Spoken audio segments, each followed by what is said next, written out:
इस वक्त जो हमारे मुल्क में दहशतगर्दी के हालात हैं, उसके ऊपर जो हमारे लीडर इमरान खान की हमेशा पॉलिसी रही है और हमारी वही पॉलिसी है कि इनका हल जो है वो सिर्फ मुज़ाकरात के जरिए हो सकता है। मैंने बार बार कहा, हुकूमत संभालने के बाद कहा, हर मीटिंग में कहा, और तकरीबन 3.5 महीने पहले मेरी इस बात पे आमादगी की इदारों ने और फेडरल गवर्नमेंट ने कि आप TORs बनाएं और अफगानिस्तान के साथ मुज़ाकरात के लिए हम आगे बढ़ेंगे।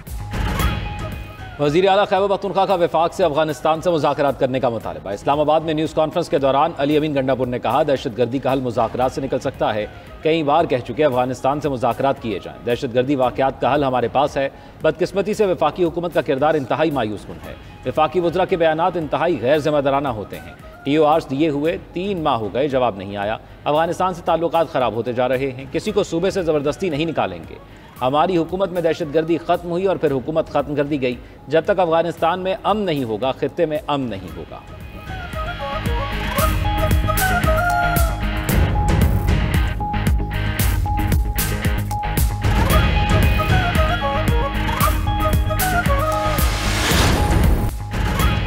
बिजली सस्ती होने पर सदर मुस्लिम लीग नून नवाज शरीफ भी खुश। नवाज शरीफ की वज़ीर-ए-आज़म शहबाज शरीफ को बिजली सस्ती करने पर मुबारकबाद। घरेलू और सनती सारिफीन के लिए बिजली के निर्ख कम करने पर वज़ीर-ए-आज़म की टीम को भी सराहा।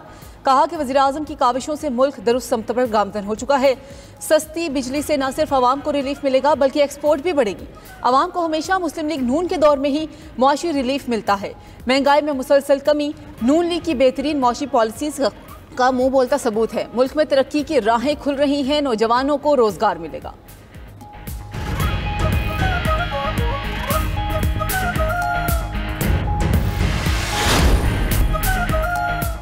ट्रंप के टैरिफ लगाते ही अमेरिकी स्टॉक मार्केट क्रैश कर गई। स्टॉक मार्केटों में मंदी के बायस सरमायाकारों के खरबों डॉलर डूब गए।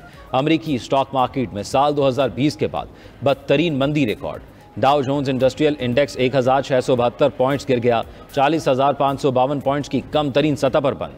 S&P इंडेक्स 274 पॉइंट्स की कमी से 5,396 का हो गया।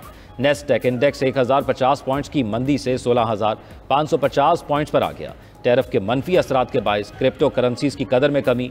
बिटकॉइन की कदर $3,800 की कमी से $82,600 हो गई। इथेरियम की कदर $95 की कमी से $1,800 की सतह पर आ गई।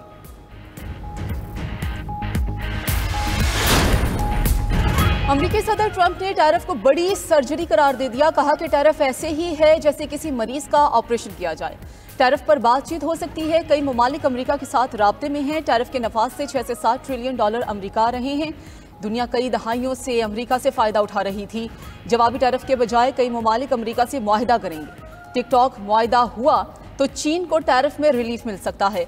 चीन के साथ टिकटॉक मुआहिदे के करीब पहुंच चुके हैं। दूसरी जानिब कनाडा का अमेरिका से दरामदशुदा गाड़ियों पर 25% जवाबी टैरिफ का ऐलान। कनेडियन वज़ीर-ए-आज़म मार्क कार्नी का कहना है कि ट्रंप की तिजारती जंग आलमी मईशत को तबाह कर देगी। IMF सरबराह ने अमेरिकी टैरिफ को आलमी मईशत के लिए बड़ा खतरा करार दे दिया।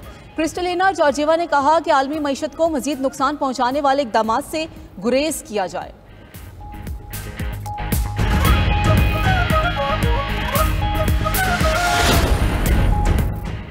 चीन का 10 अप्रैल से अमेरिकी अशिया पर 34% इजाफी टैरिफ लगाने का ऐलान। चीन ने अमेरिकी टैरिफ के खिलाफ वर्ल्ड ट्रेड ऑर्गेनाइजेशन में मुकदमा दायर कर दिया। चीनी वजारत तिजारत का कहना है कि WTO के तनाज़ात के तस्वीर के तरीक़ाकार के तहत मुकदमा दायर किया है। 11 अमेरिकी कंपनियों को गैर मोतबर इदारों की फहरिस्त में शामिल कर दिया। चीन ने 7 नायाब मादनियात की बरामदात पर भी सख्त पाबंदियाँ आयद कर दी। अमेरिकी चिकन की दरामद पर भी पाबंदी आयद। अमेरिका की तरफ से आए टैरिफ WTO के कवानीन की संगीन खिलाफवर्जी है। यकतरफा अमरीकी टैरिफ गुंडागर्दी है। टैरिफ वार से आलमी मौशी निज़ाम के इस्तेहकाम को खतरा है। अमरीकी टैरिफ के नफाज पर पाकिस्तान का मुसालहती रास्ता इख्तियार करने का फैसला। 29% इजाफी टैरिफ आयद करने के फैसले पर नजरसानी का मुतालबा करने का इंडिया। पाकिस्तानी मौक़िफ़ की वजाहत के लिए अमरीकी तिजारती नुमाइंदे से मुलाकात का फैसला। ज़राए के मुताबिक पाकिस्तानी बरामदात पर अमरीका से पहले से ज़ायद औसत टैरिफ आयद। वज़ीर ख़जाना मोहम्मद औरंगज़ेब की ज़ेर सदारत इजलास WTO के पाकिस्तान में नुमाइंदे भी शरीक। वाशिंगटन में पाकिस्तानी सफ़ीर और उनके ट्रेड मिनिस्टर रवा हफ्ते अमरीकी हुकाम से मुलाकात की कोशिश करेंगे। उधर माहिरीन मुआशियात ने अमरीकी टैरिफ पाकिस्तान की मौजूदा कमज़ोर मईशत के लिए धचका करार दे दिया। कहा कि अमरीकी टैरिफ के मईशत पर मनफी असरात पड़ेंगे। पाकिस्तानी एक्सपोर्टर्स को अब मुकाबला जाती रेट्स देना होंगे। चीन पर टैरिफ की वजह से पाकिस्तान के लिए रास्ते खुलेंगे। माहिरीन की मकई, गोश्त, स्पोर्ट्स सामान ज्यादा बरामदात करने की तजवीज़।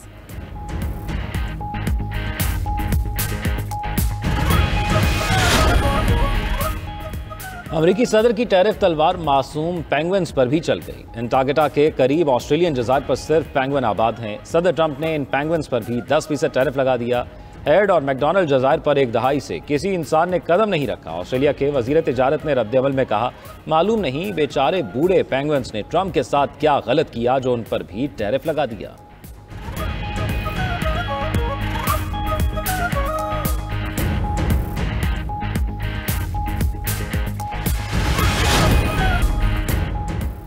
सिंध हुकूमत के मुतालबे पर अमल दरामद। वफाकी हुकूमत का आइंदा हफ्ते मुश्तरका मफादात कौंसिल का इजलास बुलाने का फैसला। ज़राए के मुताबिक CCI के इजलास में दरियाए सिंध पर नहरों की तामीर मामला एजेंडे में शामिल होगा।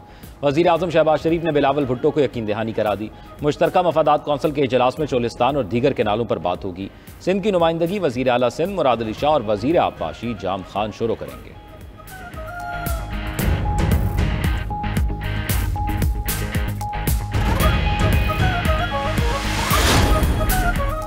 हुकूमत की जानिब से बिजली की कीमतों में कमी बड़ा रिलीफ है। बिजली की कीमत में कमी में MQM ने अहम किरदार अदा किया।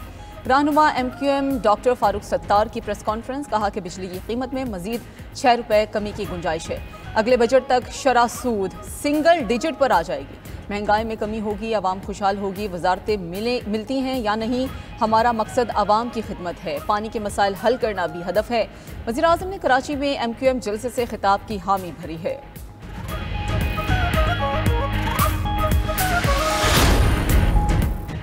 जमात इस्लामी ने बिजली की कीमतों में कमी को नाकाफ़ी करार दे दिया। वज़ीर आज़म ने IPPs के मुआहिदों का फ्रांसिक ऑडिट कराने का मुतालबा।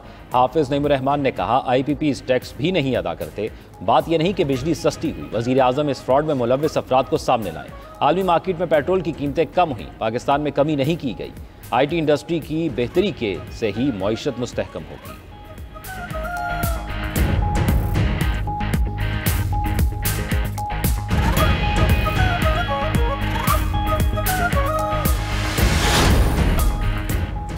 भारतीय वज़ीर आज़म नरेंद्र मोदी की बांग्लादेश के अबूरी रहनुमा मोहम्मद यूनुस से मुलाकात। खबर एजेंसी के मुताबिक दोनों रहनुमाओं के दरमियान मुलाकात थाईलैंड में इलाकाई सरबराही इजलास के मौके पर हुई।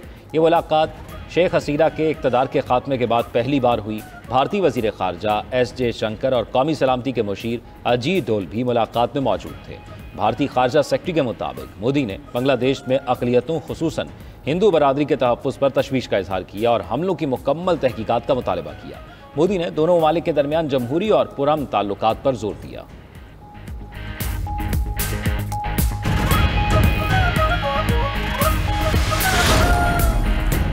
गज़ा में इस्राएली फौज के वहशियाना हमले जारी। खान यूनिस के इलाके में खैमों और घरों पर अंधाधुंध बमबारी। 24 घंटों में शहीद फलस्तीनियों की तादाद 112 हो गई। इसराइल ने रफा शहर को सिक्योरिटी जोन करार देकर कब्जा कर लिया।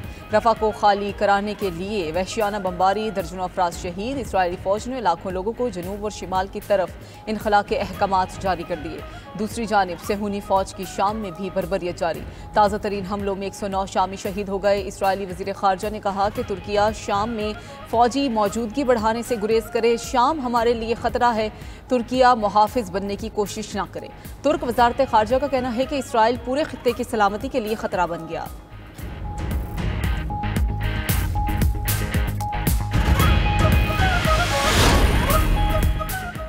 फ़लस्तीनी मकबूजा इलाकों की सूरत हाल पर अक़वाम मुत्तहिदा की सलामती कौंसिल का इजलास। गज़ा की मौजूदा सूरत हाल पर पाकिस्तान के मुस्तकिल मंदूब आसिम इफ्तिखार अहमद का सख्त रद्द-ए-अमल।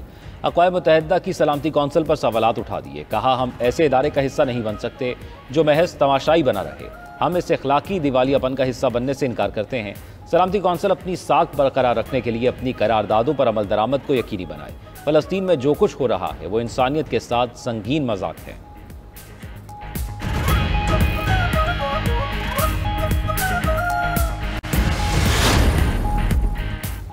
ईरानी सदर मसूद पज़ेश्कियान का सऊदी वली अहद मोहम्मद बिन सलमान से टेलीफोनिक राब्ता। इलाकाई पेशरफ्त पर तबादला ख्याल। ईरानी सदर और सऊदी वली अहद ने एक दूसरे को ईद उल फितर की मुबारकबाद भी दी। अरब मीडिया के मुताबिक अमरीकी सदर की तरफ से हमले की धमकी के बाद ईरान का खित्ते के अहम मुल्क से पहला राबता है। दूसरी जानिब अमरीकी सदर ट्रंप ने जौहरी मुआहदा न करने की सूरत में बमबारी की धमकी के बाद ईरान को बराह रास्त मुज़ाकरात की तजवीज़ दे दी। सहाफ़ियों से गुफ्तगू में कहा कि मेरे ख्याल में ये बेहतर है कि हम बराह रास्त बातचीत करें। लगता है कि ईरान भी अमरीका से बराह रास्त बातचीत करने का ख्वाहां है। अमरीकी सदर ने कौमी सलामती कौंसिल के 3 ओहदेदारों को बरतरफ कर दिया। खबर एजेंसी के मुताबिक intelligence director Brian Wallace, senior director Thomas Boudry और डेविड फेथ शामिल अमरीकी National security Agency cyber command के सरबराह को हटा दिया गया। रिपोर्ट के मुताबिक जनरल टॉमथी को वाज़ेह वजह बताए बगैर बरतरफ किया गया। Lieutenant general William Hartman national security agency के अबूरी सरबराह नामजद हो गए। दूसरी जानिब पेंटागन यमन पर अमरीकी हमलों से मुतल्लिक सिग्नल चैट की तहकीकात करेगा। खबर एजेंसी के मुताबिक अमरीकी वज़ीर दिफा पैट हेगस की खुफिया मालूमात से मुतल्लिक जिम्मेदारियों का जायजा लिया जाएगा।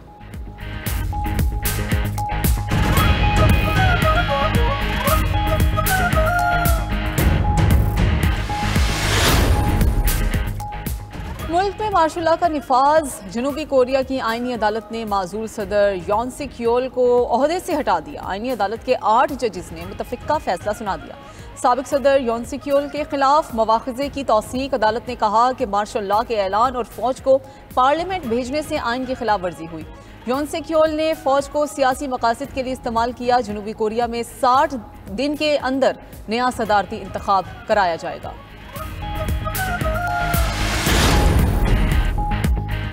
अमेरिका में टिकटॉक को बंद करने की डेडलाइन में सिर्फ 1 दिन बाकी। ट्रंप ने मुआहदा न होने की सूरत में 5 अप्रैल को टिकटॉक बंद करने का ऐलान किया था। खबर एजेंसी के मुताबिक टिकटॉक के चीनी मालिक ने अभी ऐप को फरोख्त करने पर आमादगी जाहिर नहीं की।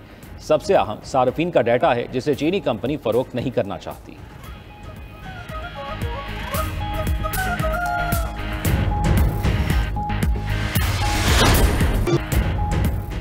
पाकिस्तान में पैदा होने वाले बॉलीवुड के मारूफ अदाकार मनोज कुमार 87 साल की उम्र में इंतकाल कर गए। अदाकार मनोज कुमार को तबीयत खराब होने पर मुंबई के मकामी अस्पताल में दाखिल कराया गया। अदाकार की मौत की वजह फेफड़ों में खराबी बताई गई।